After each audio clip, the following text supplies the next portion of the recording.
crimes of Israel, history stain, a narrative of pain, of scorn, disdain. বাইতুল মুকাররমের উত্তাল জনসমুদ্রে slogan দেওয়া কোনো আলেম নয় রাজপথ কাঁপানো রাজনৈতিক নেতা। ফিলিস্তিনের মজলুম জনগণের পাশে দাঁড়াতে নিজের জীবন বাজি রেখে গাজা অভিমুখে যাত্রা করেছেন বাংলাদেশের অন্যতম খ্যাতিমান আলোকচিত্রী শহীদুল আলম।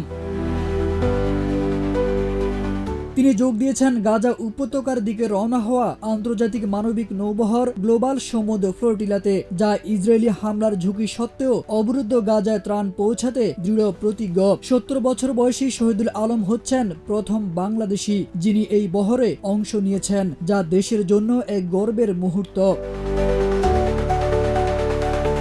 শহীদুল আলম আরব নিউজকে বলেন, এই মুহূর্তে গণহত্যা চলছে, ইসরায়েল ও যুক্তরাষ্ট্র ফিলিস্তিনিদের হত্যা করছে। আমি প্রথম বাংলাদেশি হিসেবে যাচ্ছি, কিন্তু বাংলাদেশের সবার ভালোবাসা নিয়ে যাচ্ছি। তিনি এটিকে মানবতার লড়াই হিসেবে অভিহিত করে জানান, গাজায় পৌঁছানোর পর তিনি প্রতিদিন ছবি ও তথ্য পাঠানোর চেষ্টা করবেন।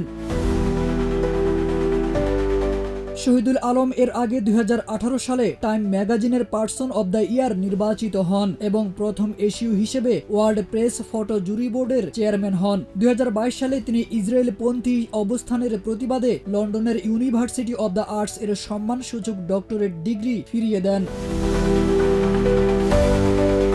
শহীদুল আলমের এই পদক্ষেপ শুধু একটি ব্যক্তিগত সাহসী সিদ্ধান্ত নয়, এটি হয়ে উঠেছে গোটা বাংলাদেশের পক্ষ থেকে ফিলিস্তিনের নিপীড়িত মানুষের প্রতি এক প্রগাঢ় মানবিক বার্তা।